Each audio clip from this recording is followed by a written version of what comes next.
Selamat pagi saudara sekalian. Saya senang sekali datang di sini. Saya melihat keadaan GSRI Jemaat Bekasi. Jadi mantan gembala sidang saudara sudah emeritus 1 tahun kali ya. Oh 5 bulan, di dalam tahun ini ya 5 bulan. Karena saya jarang kesini, tadi datang agak pagi tanya-tanya kepada pendeta Samson, bagaimana keadaan jemaat, masih tetap setia, berkurang nggak? Sepertinya mantap ya. Saya bersyukur. Saya tahun ini sudah emeritus juga, 17 tahun. Saya bersyukur gereja mana saja kalau hamba Tuhannya sudah emeritus, tentu ada gembala yang baru, gereja tetap berjalan, beroperasi dengan bagus, itu sungguh saya mensyukuri. Itu menandakan bahwa gembala yang sebelumnya sungguh-sungguh membawa jemaat datang kepada Tuhan. Kalau tidak pimpin datang kepada Tuhan, pendetanya emeritus atau pindah atau kemana, jemaat akan berkurang. Itu menandakan tidak dibawa ke hadapan Tuhan. Di satu sisi membuktikan bahwa gembala sebelumnya membawa saudara-saudara ke Tuhan. Di sisi lain juga itu menandakan bahwa saudara sungguh-sungguh dewasa, tahu siapa yang saudara ikut. Kita respect dan sangat respect akan hamba Tuhan yang mengembalakan kita. Saya juga senang sampai sekarang jemaat saya masih tetap ingat kepada saya. Tapi saya harus tahu bahwa yang jemaat percaya bukanlah saya, bukanlah manusia, tetapi adalah Tuhan. Hamba Tuhan yang membawa jemaat datang kepada Tuhan. Saya senang untuk hal itu. Yang kedua, saya senang, saya nggak pernah mimpi ya tadi ada jemaat yang katanya dulu di Kartini. Saya bilang ini siapa ya? Jadi dikasih tahu, saya lihat, saya bilang ini mukanya familiar sekali ya, mukanya saya paham sekali ya. Karena dulu saya suka besuk gitu ya. Tapi dulu dia masih nggak kecil sih sebetulnya, remaja kali pemuda.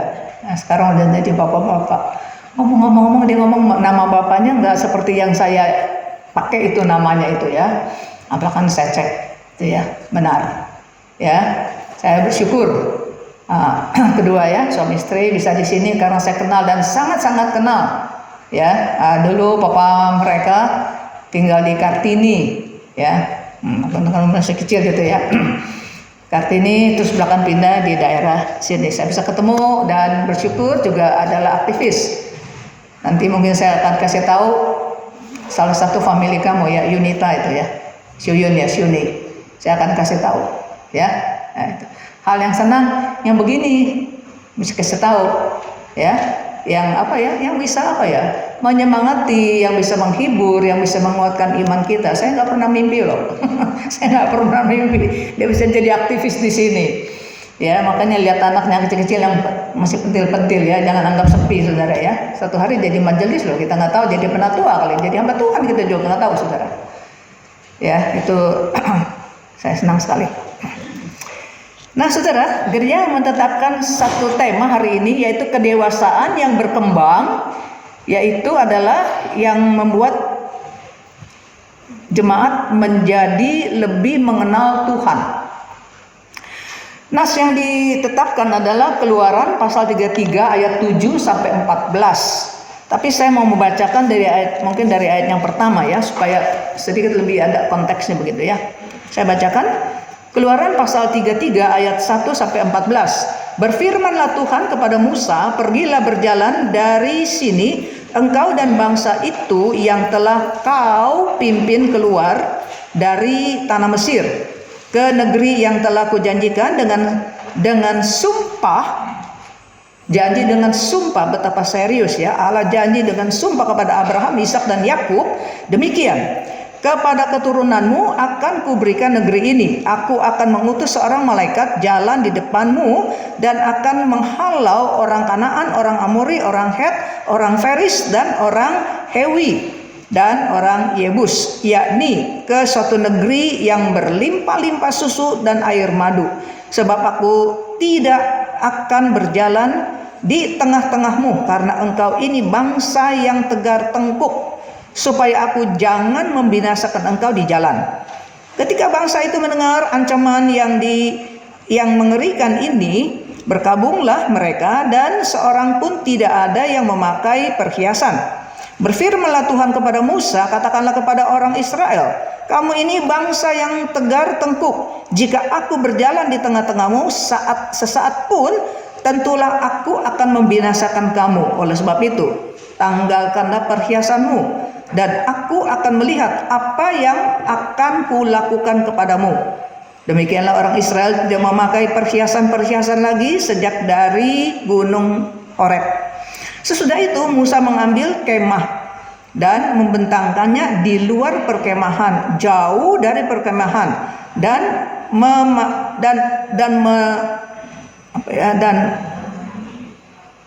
menamainya kemah pertemuan.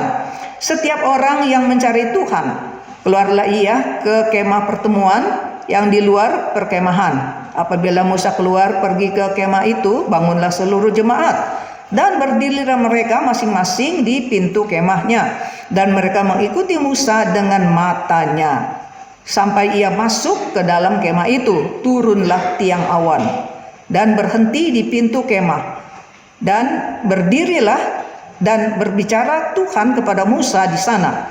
Setelah seluruh bangsa itu melihat bahwa tiang awan berhenti di pintu kemah, maka mereka bangun dan sujud menyembah masing-masing di pintu rumahnya.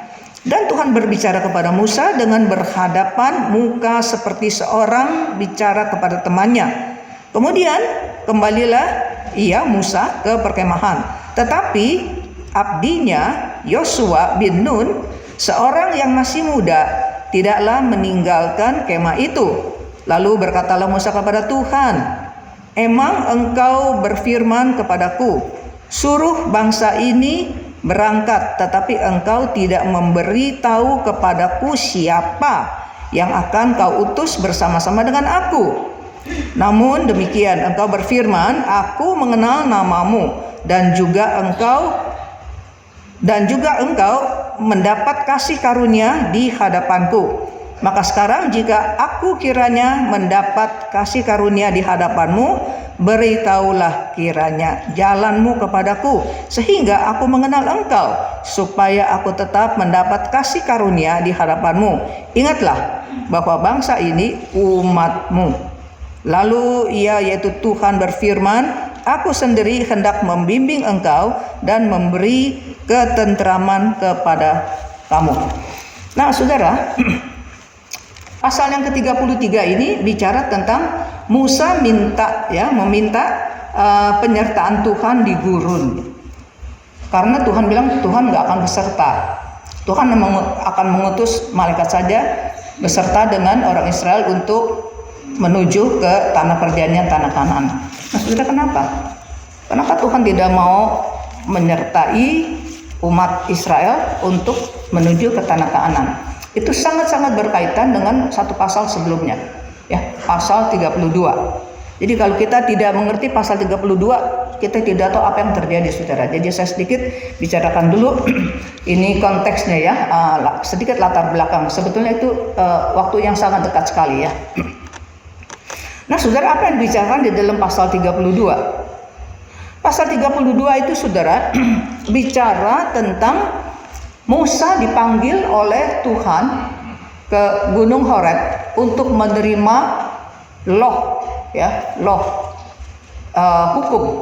hukum yang ditulis di batu dengan jari tangan Tuhan sendiri. Bayangin ya, Tuhan sendiri yang tulis, saudara, turun tangan.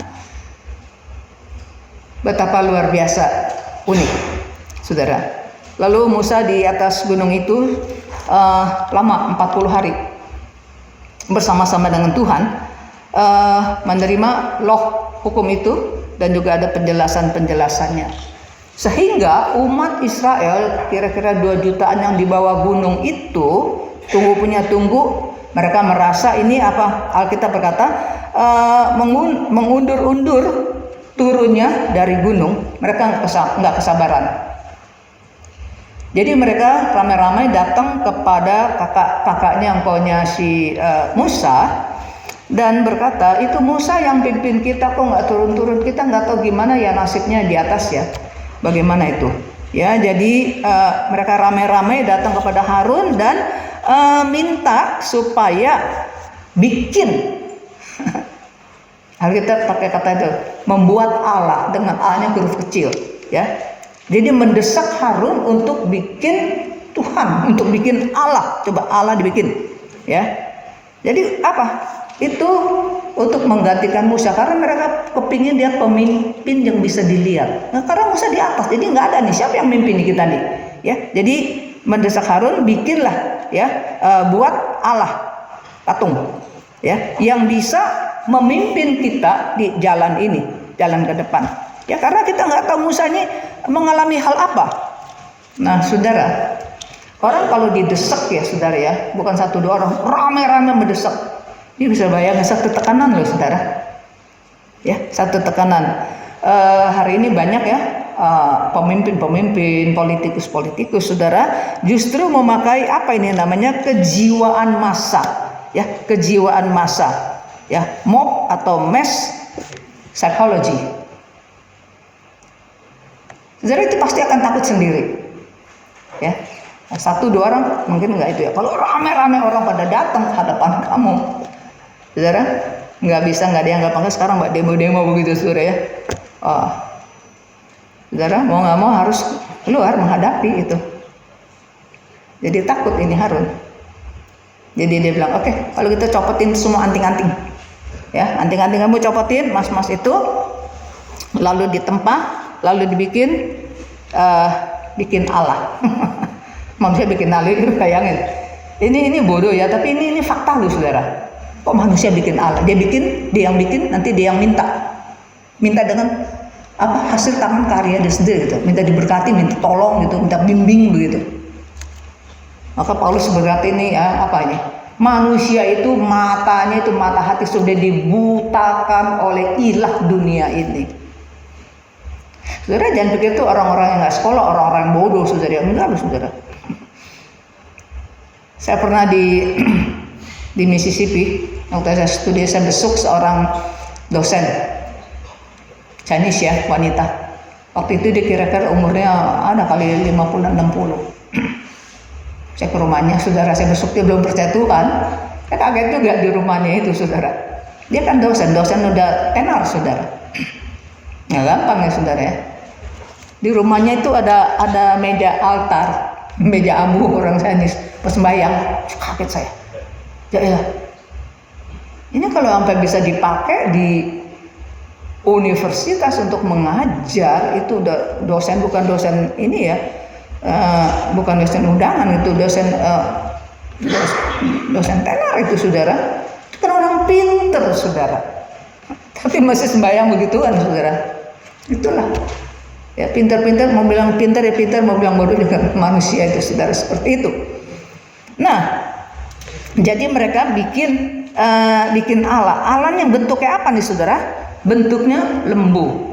Ya, bentuknya lembu emas, anak lembu. Kok bisa bikin lembu? Ini juga ada kaitan karena Israel itu, saudara, tinggal di Mesir itu 400 tahun, saudara. Jadi orang Mesir kan sebanyak dewa-dewanya itu, salah satu lembu. Kayak orang India ya. Sembayang ini tuh ya, nyembah sapi kan, mereka ngapain sapi itu. Jadi dibikin lembu. Nah, setelah itu bikinlah ya, di tempat itu dibentuk jadi satu lembu. Nah, saudara, udah jadi, besokannya mereka nyembah.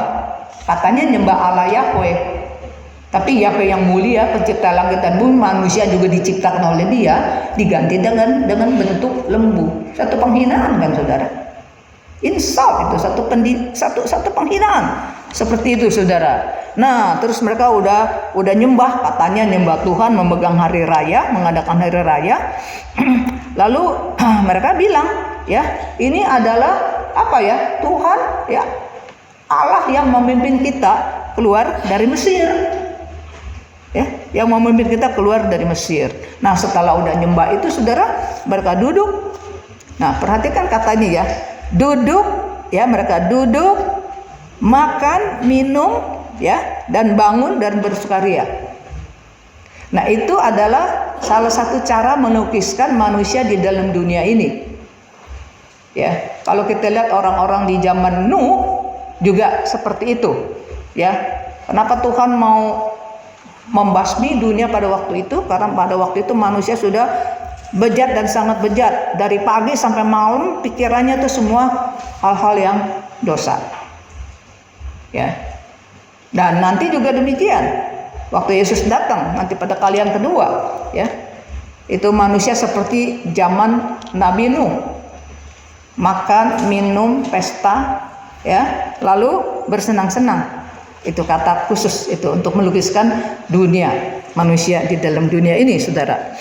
Nah, saudara, pada waktu itu terjadi itu di bawah gunung kan ya. Musa masih nggak tahu. Musa nggak tahu, rakyatnya gitu, orang yang dipimpin seperti itu. Dan Tuhan bilang, Musa, yuk turun sekarang. Lihat tuh, ya. Saudara perhatikan ya, ngomongan yang Tuhan pakai ya, bahasa yang Tuhan pakai. Tuhan bilang, Musa, kamu turun. Bangsamu, bangsamu yang kau pimpin keluar dari Mesir sudah rusak lakunya, tingkah lakunya udah rusak. Ya, nah, segera menyimpang dari jalan yang aku, kata Tuhan, yang aku perintahkan kepada mereka. Musa cepat turun. Bangsa kamu yang kamu pimpin. Saudara, yang pimpin mereka keluar siapa? Tuhan melalui Musa. Ya, Tuhan melalui Musa. Nah, tapi orang Israel juga karena lihat yang ada ini, jadi pikirannya itu Musa yang pimpin, padahal Tuhan. Saudara, tapi kan Tuhan tahu dong siapa yang pimpin. Aku yang pimpin kan, melalui Musa kan. Tapi di sini Tuhan khusus berkata kepada Musa, dia bilang bangsamu. Saudara melihat, Tuhan sudah menyangkal ini. Tuhan sudah tidak mengakui lagi Israel itu adalah umatnya. Ya, bangsa kamu ini juga yang kamu pimpin. Saudara, dan demikianlah akhirnya Musa turun. Musa turun dengar suara ramai-ramai gitu ya. Pikir lagi ada apa nih ya? Oh, turun ramai-ramai, barang dia lihat, saudara, apa itu, mereka lagi makan pesta pora. Selalu demikian. Kalau saudara perhatikan, khususnya di dalam perjanjian lama, saudara perhatikan ya, tiap kali itu orang-orang yang menyembah patung berhala, setelah itu mereka makan dan pesta pora, saudara. Bukan kayak di gereja perjamuan kasih juga kita juga makan, tapi itu adalah pesta pora, saudara. Seperti itu. Jadi bangsa Israel sudah tidak pegang janji. Mereka baru janji belum lama sama Tuhan mau jadi umat Tuhan. Ya, mau ikut Tuhan, mau jadi umat Tuhan, tetapi dengan perbuatan ini, saudara, mereka sudah merusak perjanjian mereka ya dengan Tuhan. Sehingga Tuhan bilang, saya akan binasakan. Saya akan binasakan mereka. Kalau binasakan bagaimana? Kan Tuhan sudah janji sama Abraham, Ishak dan Yakub dan keturunannya. Ya, aku akan jadi Allahmu, ya, kamu akan jadi umatku, dan tanah perjanjian karena akan aku berikan kepada kamu dan anak cucu kamu. Selalu dibinasakan bagaimana? Janji Tuhan nggak genap dong, tetap genap. Tuhan bilang, saya akan binasakan mereka dan saya mau angkat kamu, Musa. Tetap kamu juga orang Israel kan ya. Kamu dan keturunanmu nanti akan jadi bangsa yang besar. Sama juga orang Israel kan. Jadi yang zaman sekarang sama musnah kan. Nah, saudara, ini adalah kesempatan yang baik nih. Berapa banyak orang saudara menanti-nanti akan ini supaya saya yang jadi gede, saya dan anak saya, keturunan saya, yang beken ini saya loh. Walaupun orang Israel tapi udah ada marganya, udah apa? Musa ini. Saudara, tapi seorang pemimpin yang baik bukan demikian. Nggak pakai keadaan juga, bukan yang minta kok. Tuhan yang bilang, saya mau musnahkan mereka sekarang juga ini loh. Ya jangan cegah saya, memusnahkan. Dan saya mau buat angkat kamu dan anak keturunan kamu. Saudara, Musa mati-matian minta. Mati-matian minta kepada Tuhan. Nah saudara, jadi waktu Musa turun, saudara, lihat mereka lagi pesta ini tuh, marah dia. Ya, dia ngamuk. Alkitab bilang, bangkitlah amarah Musa. Ini baru sebentar barusan naik, justru lagi ambil apa ini? Ambil loh, hukum. Ini udah kacau ini. Saudara, maka loh dua ini ya dua buah ya saudara. Lagi marah Musa lempar saudara, pecah itu. Itu yang Tuhan tulis pakai tangan. Tapi Tuhan gak salahin Musa loh. Karena Tuhan juga murkanya sampai sekejap itu mau dibasmikan itu saudara. Jadi dilempar itu, kemudian anak lembu itu bagaimana yang dari emas dibakar, angus dong ya, jadi digerus itu, jadi powder itu, jadi bubuk. Bubuknya disebar di air, suruh minum. Yuk minum. Seperti itu saudara. Dan Musa mohon setengah mati minta ampun kepada Tuhan. Musa bilang apa? Tuhan, tolong kau selamatkan mereka nih, ya. Engkau selamatkan mereka. Di dalam pasal yang ke 30, pasal 32, ya, pasal 32 ayat yang ke 32, ya. Tetapi sekarang kiranya engkau mengampuni dosa mereka itu, kata Musa kepada Tuhan. Dia doa nih, Tuhan tuh ampunilah mereka, ya. Dan jikalau tidak, kalau Tuhan nggak ampuni nih, hapus saja nama saya, hapuskanlah kiranya namaku dari dalam kitab yang telah kau tulis. Kitab apa? Kitab ayat lah. Siapa-siapa namanya itu, coret aja Tuhan, hapus. Kalau Tuhan nggak ampunin nih bangsa ini, saudara, itu betul-betul seorang pemimpin yang anggung, seorang pemimpin yang sungguh-sungguh baik, integritasnya luar biasa, saudara. Oh dia kok yang mau diangkat sama Tuhan untuk menggantikan orang-orang ini. Tetap Israel, tahu Israel kan? Juga nggak pernah mimpikan ini saudara. Dia tidak mau. Bahkan untuk supaya bangsanya bisa mendapat pengampunan Tuhan, dia rela namanya kalau bisa itu dihapus saja. Saudara, doa ini juga pernah diucapkan oleh Rasul Paulus di kemudian hari. Kalau kita lihat di dalam surat Roma, Paulus berkata, saudara ingat ya, Paulus itu adalah rasul yang ditetapkan untuk orang non-Yahudi. 12 murid Tuhan Yesus adalah rasul-rasul bagi orang Yahudi. Rasul-rasul bagi orang yang bersunat, kata istilah Paulus di dalam surat Galatia. Ya, Petrus dikatakan adalah orang yang ditetapkan untuk menjadi rasul bagi orang-orang yang bersunat. Tetapi aku Paulus ditetapkan untuk menjadi rasul bagi orang-orang yang tidak bersunat, orang kafir kalau pakai istilah orang Yahudi. Tetapi saudara, nah ini seorang hamba Tuhan yang benar-benar saudara mencintai semua manusia, nggak perlu di suku bangsa apapun. Tetapi memang dari satu pelayanan kan luas. Bagaimana? Ya bagi-bagi, ada orang pelayanan ini, ada orang pelayanan itu, ya kan? Nah, Rasul Paulus pelayanan apa? Khusus ditetapkan untuk orang yang non-Yahudi, yang rasul untuk orang Yahudi udah 12. Tetapi kalau kita lihat dari surat Kisah Para Rasul, saudara, ya, style model penginjilan Paulus itu, misi Paulus selalu, kemana dia pergi ke tempat itu, yang pertama-tama dia kunjungi adalah sinagog. Sinagog itu rumah ibadah orang Yahudi.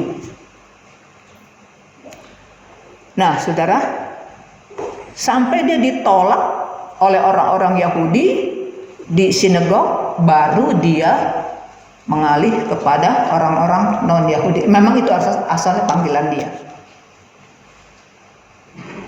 Saudara, ini adalah seorang hamba yang benar-benar. Dia nggak bilang, oh itu bukan urusan saya. Hari ini ada sebagian, puji Tuhan, yang nggak semuanya. Ada sebagian hamba Tuhan bukan hamba Tuhan, orang bayaran. Oh, saya ini cuma pegang ini loh, pegang remaja.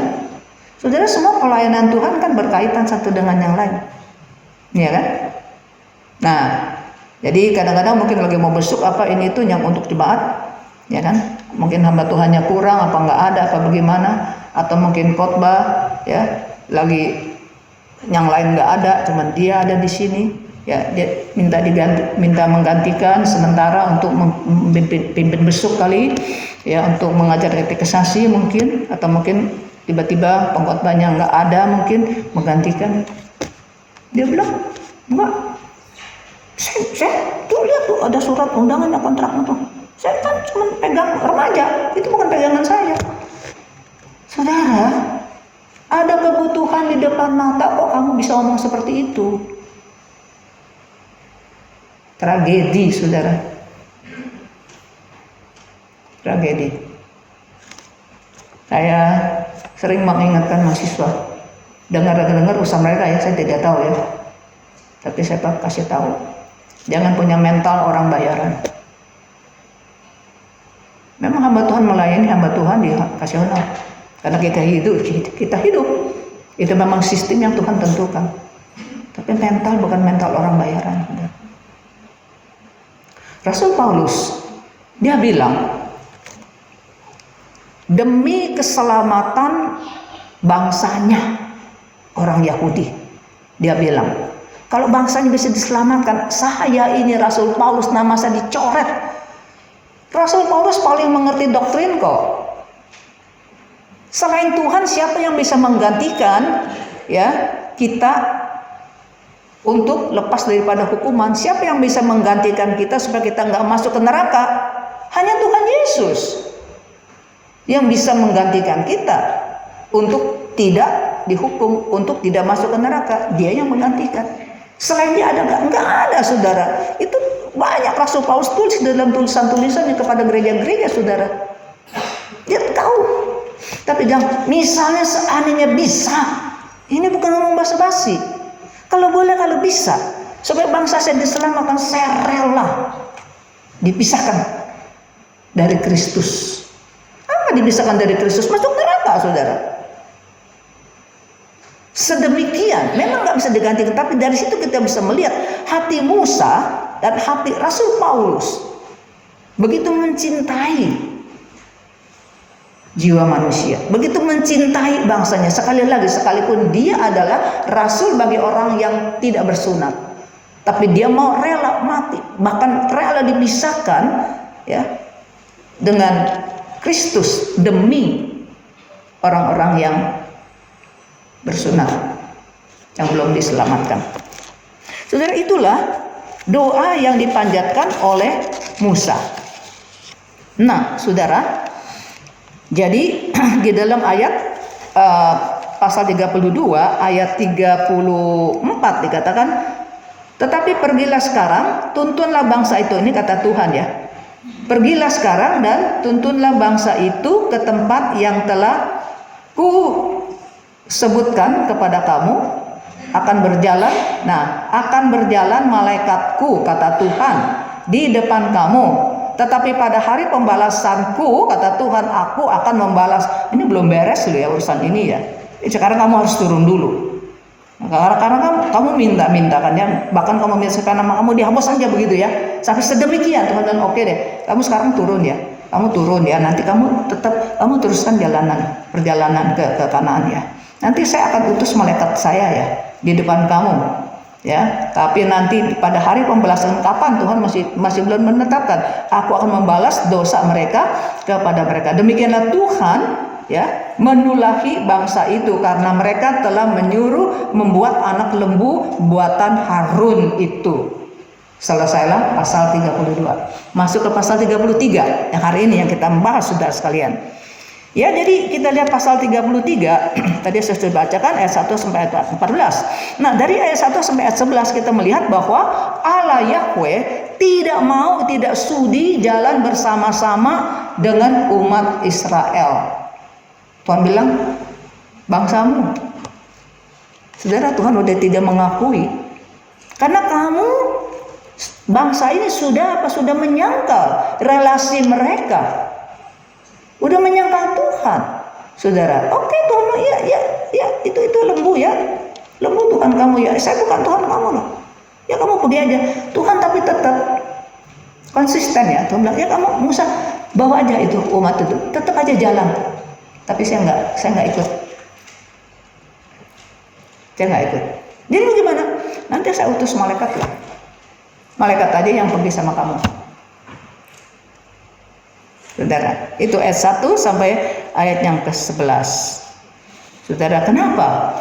Karena Tuhan bilang ini bangsa adalah bangsa yang batang lehernya ini loh, kaku loh itu, tegar tengkuk, ya. Jadi Tuhan bilang saya nggak bisa pergi sama-sama, jalan sama-sama dengan kamu. Kenapa? Kalau kamu berbuat dosa lagi, saya nggak toleransi, mati langsung.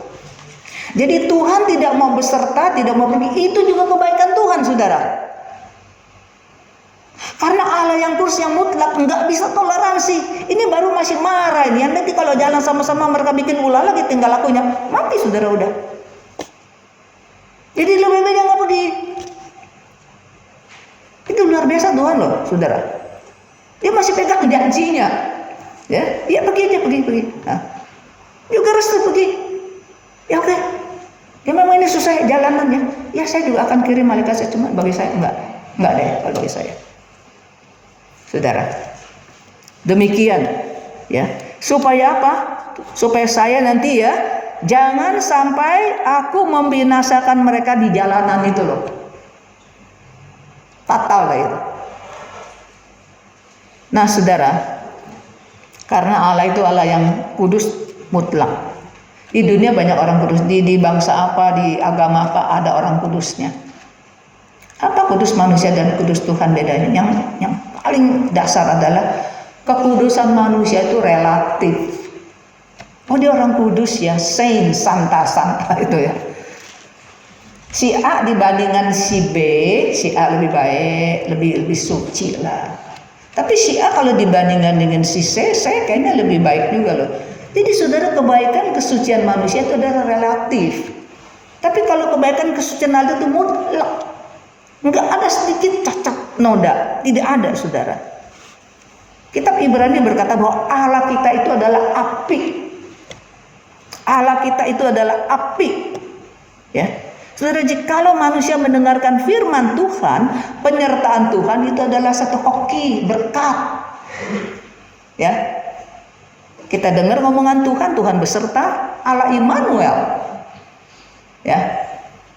Saudara, saya kalau teman jemaat kalau pergi kemana jauh-jauh, kalau naik pesawat apa ya, saya selalu kirimin, karena kan gambar ya. WA kan ada gambar-gambar kendaraannya, ada pesawat kan ya, saya kirimin pesawat. Terus saya tulis Immanuel, Tuhan beserta. Saudara, itu dalam keadaan kondisi kalau kita taat, kalau kita dengar kata. Tapi kalau kita enggak dengar kata Tuhan, penyertaan Tuhan bencana. Maka Tuhan bilang lebih baik saya nggak di tengah-tengah kamu nih. Saya di tengah-tengah kamu, ntar kamu di jalan bikin dulu mati kamu. Itu kebaikan Tuhan, saudara. Tetap di dalam amarah Tuhan tetap ada kebaikan. Tetap dia masih menyayangi manusia. Saudara, di dalam ayat 4 dikatakan bahwa rakyat sudah mendengar berita buruk itu, mereka nangislah. Otomatis mereka copotin semua perhiasan-perhiasan mereka. Mereka kan ada anting lah, ada gelang lah, ada di hidung juga ada yang macam-macam tuh, banyak, ada gelang di sini gitu ya, laki perempuan juga pakai gitu, saudara. Otomatis copotin. Ya, di dalam ayat 4. Apa artinya? Menyatakan pertobatan mereka, kesedihan mereka. Kalau orang sedih-sedih masih dandan ya, saudara ya. Kalau masih dandan-dandan medok-medok dia nggak sedih loh, saudara. Kalau betul-betul sedih, mau ada hati, mau bersolek, saudara, nggak ada. Ini nggak ada yang suruh ya. Nggak ada yang suruh, mereka begitu dengar, copotin semua, menanggalkan. Nyesel lah mereka. Nyesel. Dan Tuhan juga bilang, itu di dalam pasal 33 ayat 4 kan, mereka mencopotin ya, mereka copotin semua perhiasan mereka. Dan di dalam ayat 5 Tuhan juga berfirman melalui Musa, katakanlah kepada orang Israel, kamu ini bangsa yang tegar tengkuk ya. Jadi jika aku berjalan di tengah-tengah kamu, sesaat pun tentulah aku akan membinasakan kamu. Oleh sebab itu, supaya aku gak binasakan kamu, oleh sebab itu tanggalkanlah perhiasanmu. Artinya nyatakanlah kesedihanmu ya, maka aku akan melihat apa yang akan kulakukan kepadamu. Jadi ayat yang keempat, saudara, ayat keempat, inisiatif mereka untuk mencopotin semua perhiasan. Ayat kelima Tuhan juga suruh mereka. Jadi saudara, di dalam bagian belakang ayat kelima ya, kalau kamu udah copotin itu bagaimana? Maka aku akan melihat apa yang aku kulakukan kepadamu. Jadi apa artinya, saudara? Artinya Tuhan masih lagi consider nih. Tuhan masih mempertimbangkan. Tuhan belum ambil keputusan mau diapain nih. Kan belum beres, saudara, ini kasus, saudara. Belum beres loh. Ini masalah besar sekali, saudara. Bukan satu orang, satu bangsa itu, saudara. Sampai Tuhan sangkal kok hubungannya nggak ada relasi ya. Itu bangsamu tuh yang kamu pimpin tuh. Jadi Tuhan bilang copotin ya semua ya. Kalau kamu udah copotin, saya masih lagi mikir nih. Ya, saya lagi mikir ya. Aku akan melihat apa yang akan kulakukan. Jadi sukses kamu, saya belum bisa ambil keputusan sekarang, sorry. Saya masih lagi pertimbangkan. Coba saudara pikir ya. Allah itu kan nggak usah pikir, saudara. Menciptakan langit dan bumi, mau ada terang langsung ada terang, ya kan? Mau ada laut dan di dalamnya ada makhluk, ada semua terjadi, saudara. Tapi kalau sampai ini dia mesti mikir dulu, mempertimbangkan dulu. Allah itu penuh dengan pertimbangan. Jangan sembarangan ngomong bilang Allah itu kenapa? Banyak orang tidak mengerti, saudara. Saya pernah ditanya oleh seorang penatua di satu gereja di luar kota. Dia bilang, kenapa ya Tuhan ya? Khususnya di PL tuh perang gitu ya. Tuhan suruh Israel perang masuk ke Kanaan, kan udah ada orang di situ bunuh semua. Kenapa ya Tuhan begitu ya? Dia juga kayaknya nggak mengaminkan itu perbuatan Tuhan. Kok bunuh? Kok kayaknya kejam amat gitu? Saudara lihat, baca Alkitab baik-baik, saudara. Saudara, Tuhan masih pikir. Tuhan kan sumber daripada segala hikmat dia. Dia masih mikir, saudara. Artinya, saudara, kalau sampai Tuhan turun tangan, apa saja menghabiskan dia, menghukum dia, campakkan ke neraka, itu sudah pantas orang itu. Paulus juga berkata demikian di dalam surat Roma. Paulus bilang Tuhan begitu sabar dan sangat sabar, kalau sampai satu hari orang itu bangsa dia sendiri ya, orang Yahudi, kalau sampai dicampakkan, Paulus bilang apa? Emang udah mestinya. Orang Zionis bilang apa? Kai itu emang udah seharusnya semati. Udah pantas begitu. Saudara, Allah begitu penuh pertimbangan. Dia tidak mau begitu cepat. Dia sendiri mesti bagaimana? Di satu sisi dia itu suci, saudara. Dia nggak bisa toleransi dengan dosa. Di sisi lain dia itu penuh dengan cinta kasih. Kalau saudara lihat kitab Hosea, saudara, Tuhan yang begitu penuh dengan hikmat, bergumul untuk memperlakukan anaknya itu, umatnya itu, saudara. Mau diapain nih orang? Kalau bagi saudara maka mau pijit aja, nggak usah ini, kayak semut mati semua. Tapi enggak begitu, saudara. Sampai Tuhan bilang, saya mau apain sih? Kayak orang kehabisan akal, saudara. Sudah baca nanti kitab Hosea. Hei Efraim, apa yang harus aku lakukan nih kepada kamu nih? Saudara, jadi itu yang Tuhan bilang ya di dalam ayat yang kelima. Copotin dulu itu semuanya ya. Nanti mau bagaimana handle-nya, bagaimana saya melakukan, Saya sekarang belum bisa ambil keputusan. Salut dan sangat salut, saudara. Kemudian ayat ke-6, saudara, ada beberapa kali dikatakan ya, tanggalkan, copotin perhiasan. Ayat 4 tadi inisiatif sendiri orang Yahudi, ya kan? Ayat 5 Tuhan yang suruh. Ayat 6 ulang lagi, demikianlah orang Israel tidak memakai, ini kasih tahu ya, tidak memakai perhiasan-perhiasan lagi sejak dari Gunung Horeb. Ya, menyatakan apa?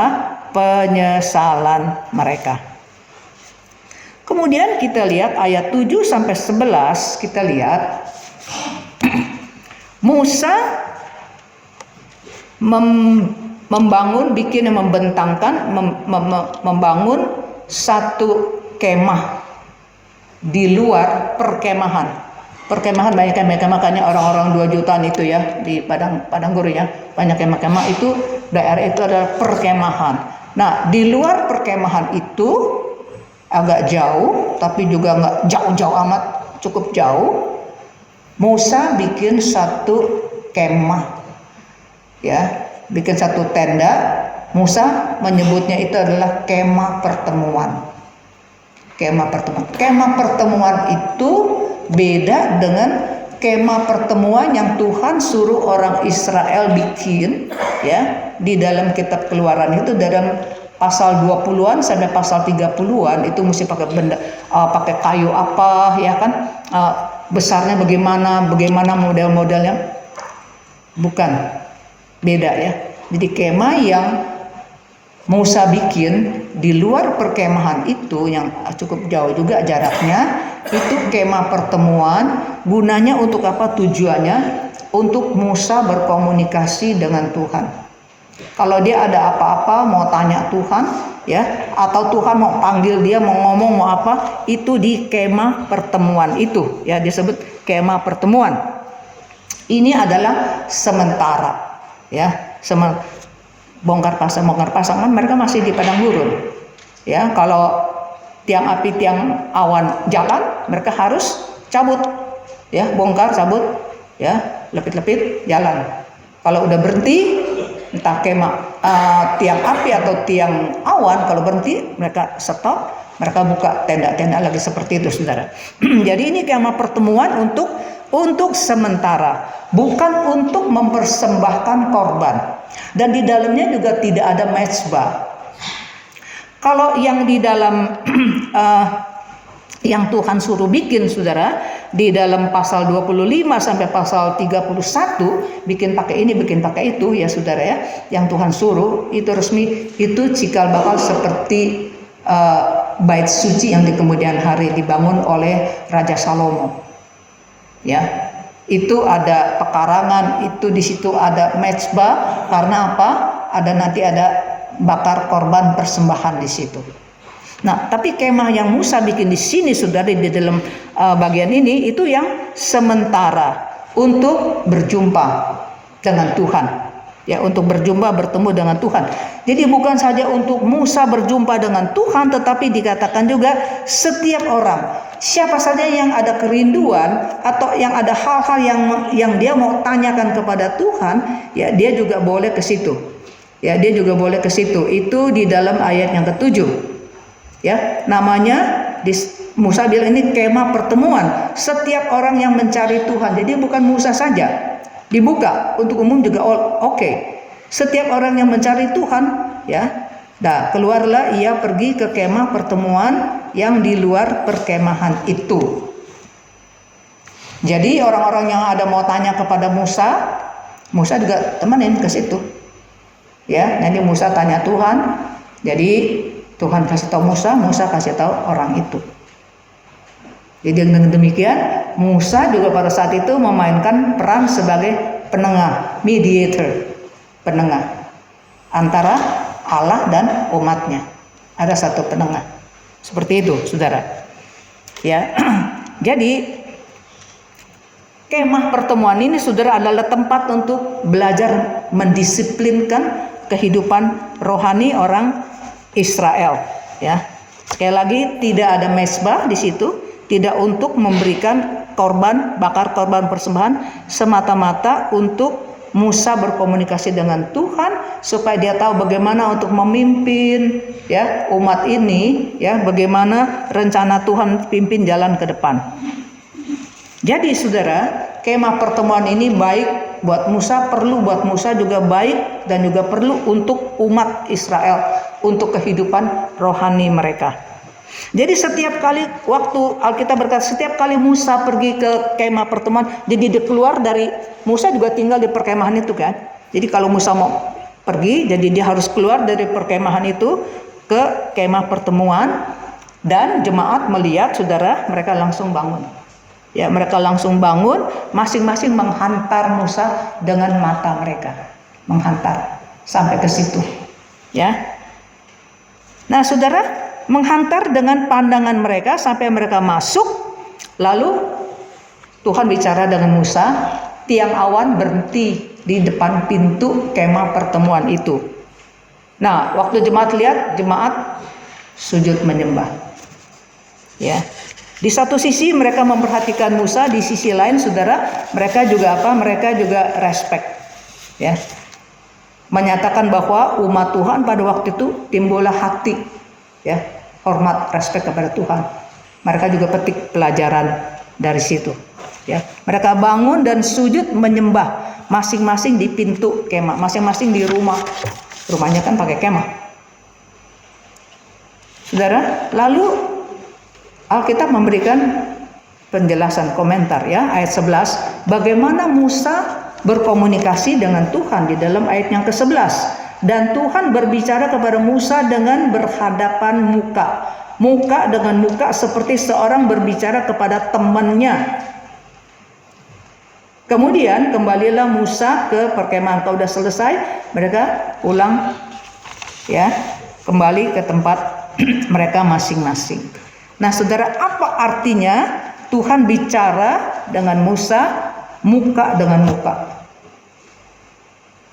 Muka dengan muka, bukan fisik begitu ya. Tadi kita nyanyi, ada tuh nyanyian itu. Melihat Tuhan tadi. Saya udah, puji Tuhan nih, ada lagu ini. Muka dengan muka artinya dekat dan sangat dekat. Dekatnya kayak apa? Dekatnya kayak ngomong sama teman.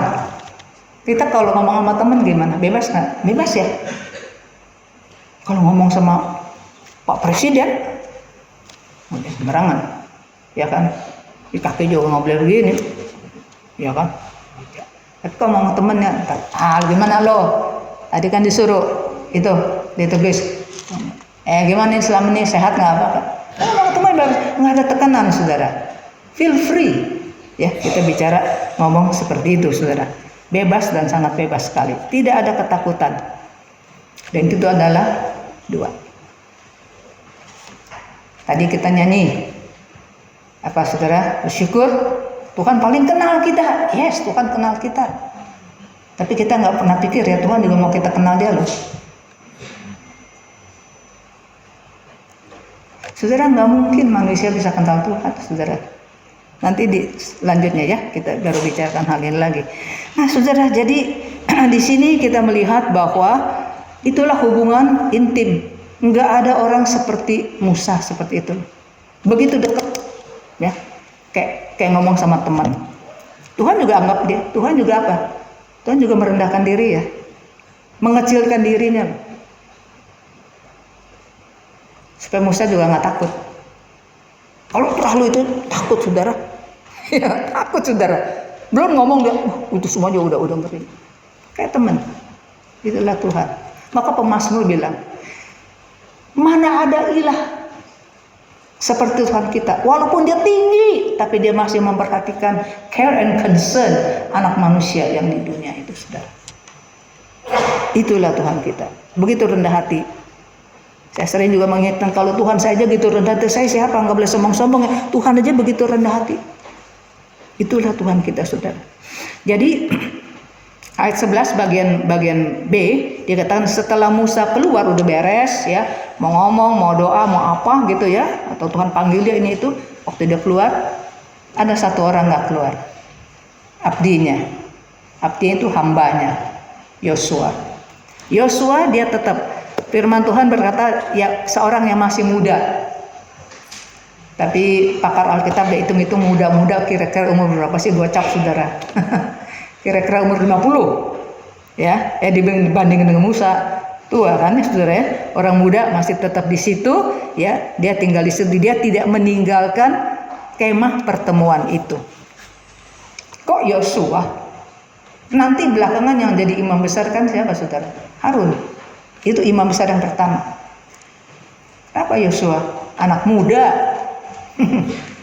Kenapa bukan Harun saudara?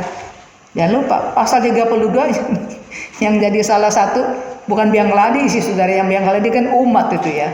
Tapi yang bikin siapa saudara? Yang bikin kan Harun.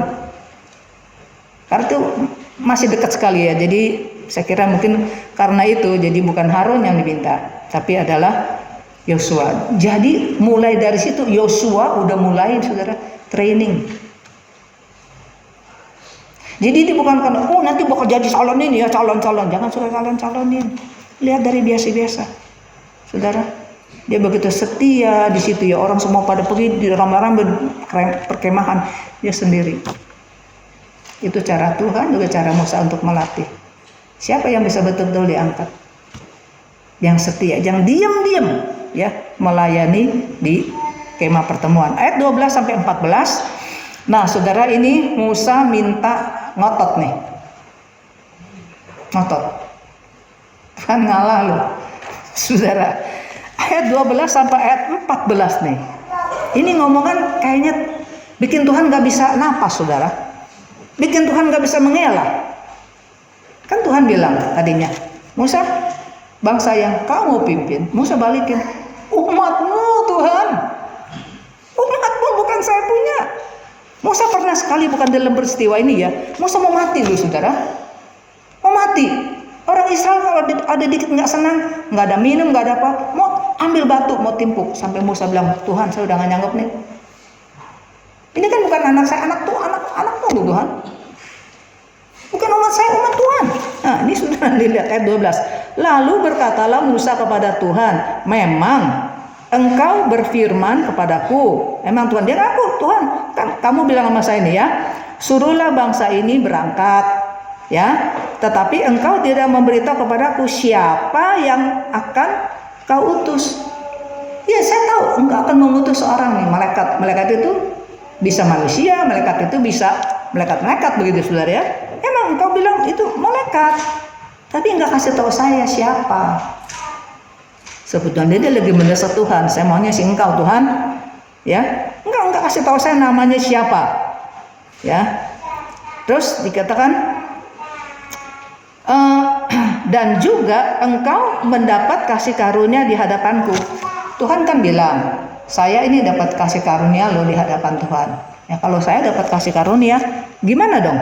Ayat 13. Maka sekarang jika aku kiranya mendapat kasih karunia, kalau benar nih Tuhan ngomong begitu nih, ya, beritahukanlah kiranya jalanmu kepadaku, kasih tahu jalan kamu kepada saya nih, ya, supaya saya mengenal engkau, supaya aku tetap mendapat kasih karunia di hadapanmu.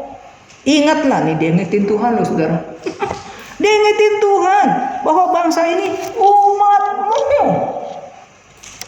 Saudara, Musa bukan kurang ajar saudara. Ini makanya sama temen kan ngomong begini nih saudara, ya kan? Bukan gua dong, lu punya, bukan gua punya, gitu kan saudara. Dia bebas, tapi nggak kurang ajar saudara. Ini karena ini masa serius, ya saudara. Itu luar biasa. Dia bukan apa ya? Dia bukan kek balik begitu ya. Enggak, emang dia benar-benar Tuhan ini bukan umat saya, umat Tuhan. Artinya apa? Walaupun orang Israel udah begini, Tuhan jangan putusin hubungan lah, ya, jangan putusin hubungan, dia tetap kok umat Tuhan, ampunin aja. Seperti itu saudara, ya. Jadi katanya saya dapat kasih karunia. Kalau saya dapat kasih karunia, tunjukkan dong jalanmu. Nah jalan ini bukan firman ya. Jalan ini memang jalan rencana Tuhan, ya. Jalan Tuhan itu adalah rencana Tuhan. Tunjukkan supaya bagaimana sih? Prinsip Tuhan bagaimana? Niat Tuhan bagaimana? Tujuan Tuhan bagaimana? Arah Tuhan bagaimana? Jadi tunjukkan itu kepada saya. Ya. Tunjukkan kepada saya. Supaya apa? Supaya saya mengenal Tuhan. Saudara heran nggak? Kenapa dia ngomong seperti ini? Ya, kenapa dia ngomong ini? Sehingga aku mengenal engkau. Emang Musa nggak kenal Tuhan? Kalau nggak kenal Tuhan, mana bisa pimpin? Ini kan udah pasal 33. Kitab Keluaran pasal di depan kan pasal 1 Musa masih kecil dibuang. Kemudian udah gitu dipungut. Ya, sampai berapa pasal. Kemudian nggak lama lagi Tuhan panggil dia kan. Untuk membina orang Israel, udah lewat Laut Merah kan. Masa sih nggak kenal?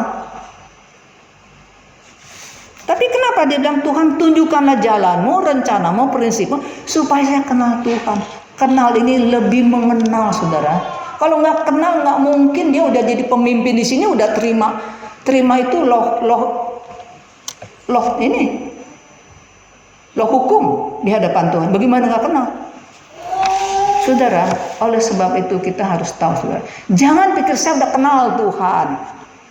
Saudara, Tuhan itu nggak mungkin dikenal kita, saudara.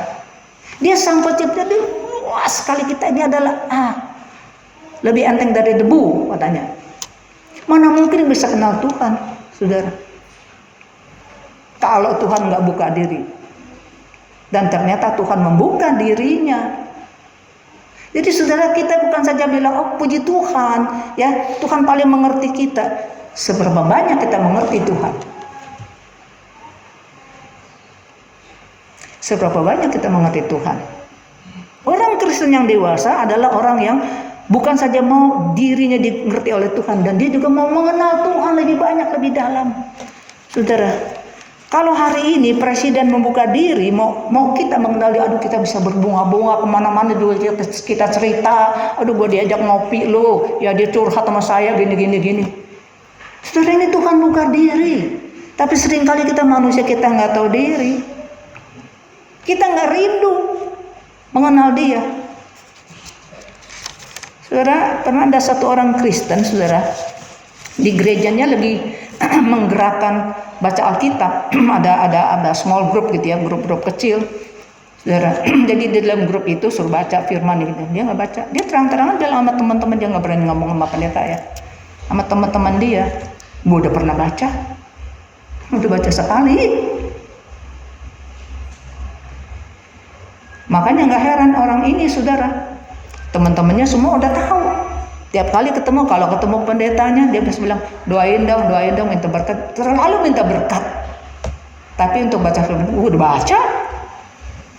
Juga nggak tahu apakah baca dari Kejadian 1, pasal 1, ayat 1, sampai Wahyu pasal terakhir. Juga nggak tahu, pokoknya udah pernah baca. Dia terang-terang bilang, nggak malu, gue udah baca. Saudara, Tuhan udah membuka diri, tapi manusia masih tidak tahu diri. Maka Hosea, dia dalam pasal yang ke-6, dia berkata apa? Dia menghimbau kepada umatnya. Dia katakan apa? Marilah kita mengenal dan berusaha. Sungguh, udah berusaha kan sungguh-sungguh. Sungguh-sungguh kan udah berusaha. Apa nggak kebawelan? Ini menekankan, emphasis, ya. Mari kita ngapain? Mari kita kenal Tuhan. Bagaimana kenal Tuhannya? Berusaha. Bagaimana mengenal Tuhan? Sungguh-sungguh mengenal Tuhan. Saudara, mau mengenal Sang Pencipta langit dan bumi, semua begitu. Mana mungkin kita bisa kenal? Sekarang Tuhan udah buka diri langsung kita bisa kenal.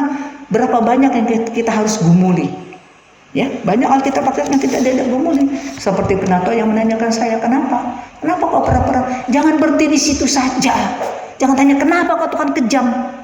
Jangan berhenti di situ, saudara. Gali dong, tanya orang dong, lihat buku kayak apa, kayak kenapa ya begini. Cari tahu.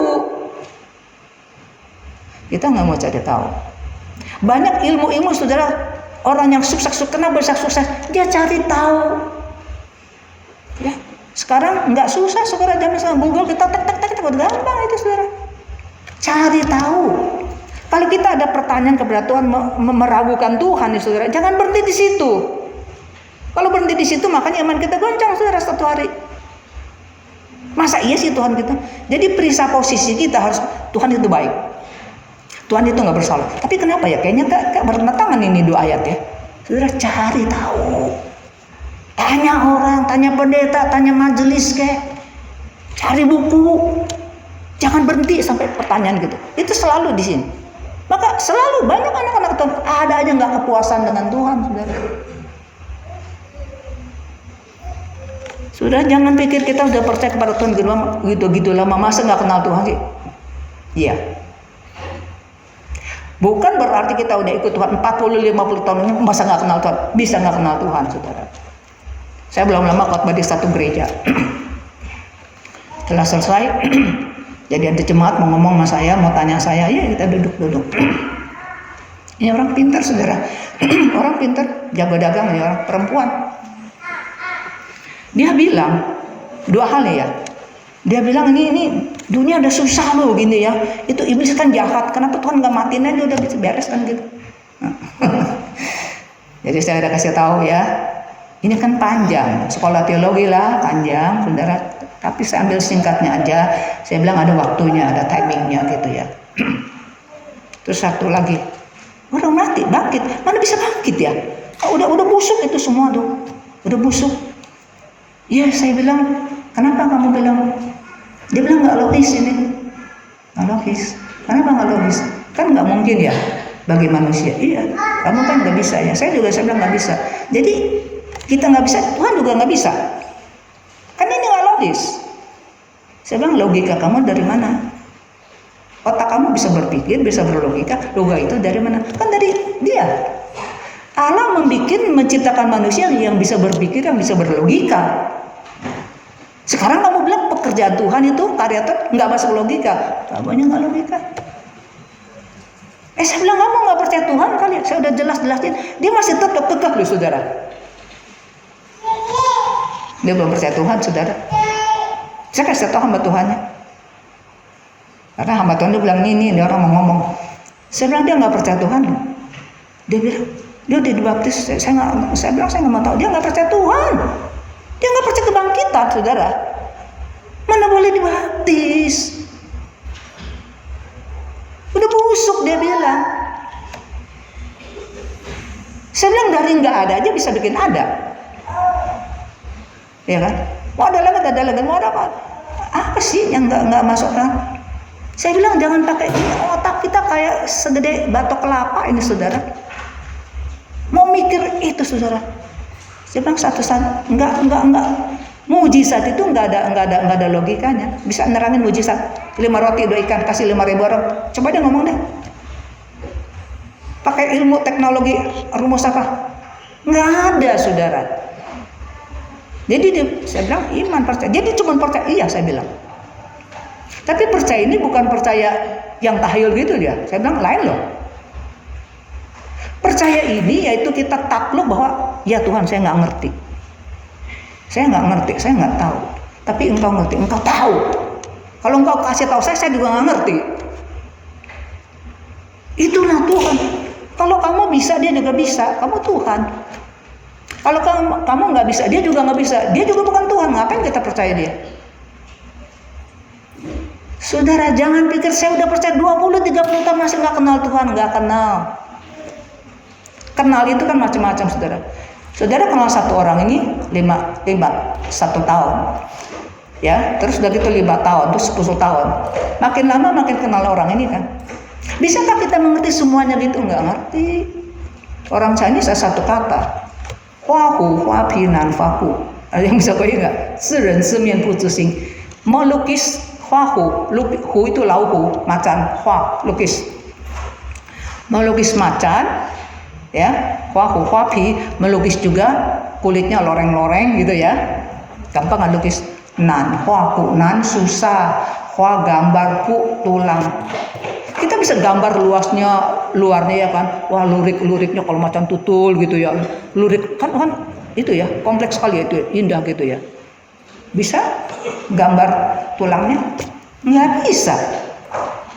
Terus, 知人知面不知心. 知人 tahu orang, 知人 ya, tahu orang, 知面 tahu mukanya. Oh, ini mukanya gini.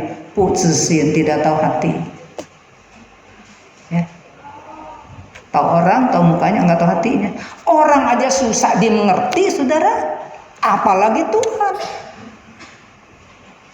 Ya kan?